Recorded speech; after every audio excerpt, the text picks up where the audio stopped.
This is Luton, though it could be Lahore or any other Muslim town or city. There's a couple of halal butchers. I'm outside the fresh and fruity halal meat and poultry store. There's Dulan Saris here, another sari shop next door, the Memsab Sari shop over the road, Haji Foods, the Medina Superstore, and so on. The women, well, they're mostly wearing full Islamic dress, many with their faces covered.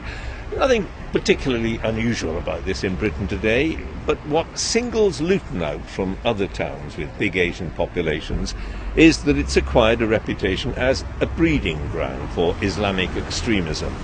This, it is often reported, is where the terrorists come from. The city fathers will tell you that's rubbish.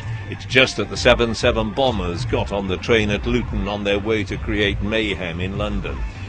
But listen to these voices, all people born and bred in Luton, and you'll hear the story of a town divided. We've got more Islamists in this country now than we've ever had, recruiting and brainwashing and manipulating weak people's minds. The only version of Islam that I want to follow is not compromising, and the Sharia law is my law. We're against extremists on all sides. I mean, we got firebombed by right-wing extremists, and the Islamist extremists say we're not even Muslims. A hotbed for terrorism or not, Luton has become a focus for those who fear that this country's large and growing Muslim population represents a threat to what some call our British values.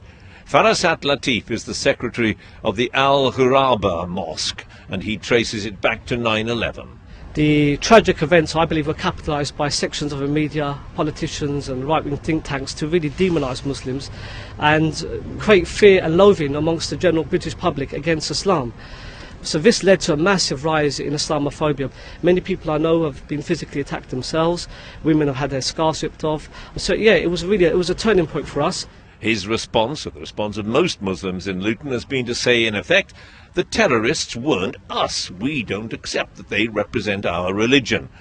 And that response might have worked for those who were prepared to listen, but there were plenty who were not, some of them Muslims like himself. They had a different message to deliver. This was their message for Luton soldiers returning home from a tour of duty in Afghanistan. They called them the Butchers of Basra, baby killers. 2 weeks later, Latif's mosque was bombed. About 7:45 in the morning, I was driving my daughter to school, and the school is upstairs above the mosque. And I got a call from the caretaker that the mosque had been firebombed. And then I come and saw the terrible damage. My daughter, obviously, she was 7 years old at the time, was very curious as to what caused the fire. I tried to hide it from her, to be honest, but when she went back to school 2 weeks later, the word got round that we were attacked, our school was attacked because we're Muslims.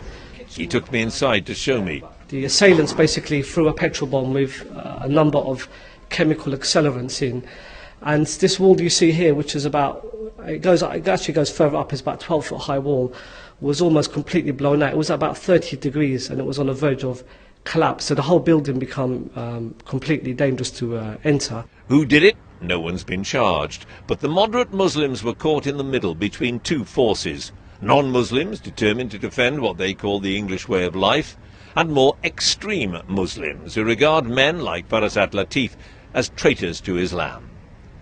Saif al-Islam was a member of Al-Muhajirun, the organisation behind the protest against the soldiers. It was banned a few months later by the government for glorifying terrorism. What I would describe myself as is somebody that doesn't want to compromise in terms of Islam. If I believe in Islam, and if I practice Islam, and if I call to Islam, I will not compromise in any aspect of that, because obviously if I do, then I'm adhering to the falsehood. And when I do something like that, you see a clash of civilizations, where you see the Islamic way of life does clash with the Western way of life. Stuff like British values and British identity obviously is something that I will never adhere to or follow. But you live here? Yeah, of course, I do live here, and I've lived here for many years. I've lived here all my life. Britain claims to be a place where you have freedom, where you have the right to practice whatever you want to. Then why don't I have the right to practice Islam?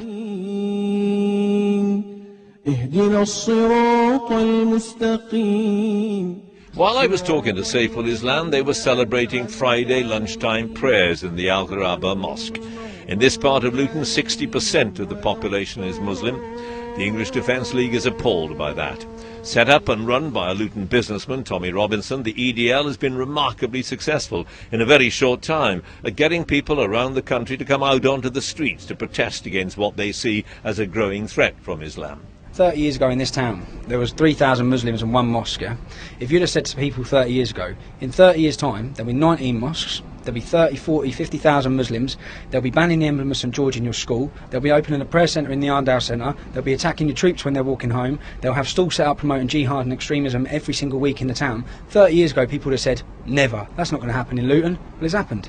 At the end of the day, Islamic demographics are terrifying. The birth rate and the statistics are terrifying. So you're just racists? I'm not racist at all. I completely hate racism.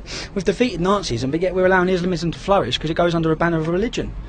But aren't you promoting hatred against them? We don't do anything out of hate. We do it out of love. Love for Christianity, love for our culture, love for my kids' futures. At the heart of this conflict is obviously fear. But is it fear of Islamic terrorism, another 9/11, or is it something else? Robinson says what his organisation fears is Sharia law. Now, in 2003, the European Court of Human Rights outlawed Sharia law in Europe and said it's incompatible with Western democracy due to their views on homosexuals, their views on women, and their views on infidels. That's all of us. It's incompatible. Won't work. And all we're seeing now is a louder voice and a louder call for Sharia law and aspects of Sharia law to be implemented into the British legal system. More moderate Muslims dismiss that out of hand. Sharia simply enables them to practice their religion, they say, to observe their culture. It's not law in any meaningful sense. But Saiful Islam delivers what sounds a rather chilling warning. I believe Sharia is the alternative. The fact I'm calling for an Islamic state, a state which would implement Sharia. It's not just the Muslims that want an alternative. We can see even now, non-Muslims, they're searching for an alternative. The social fabrics of this society, even the economic, political, are collapsing. And this is where people like myself come along and we present this alternative, which I believe is Islam. That's exactly what the English Defence League fears, or maybe we should call it the Englishness Defence League.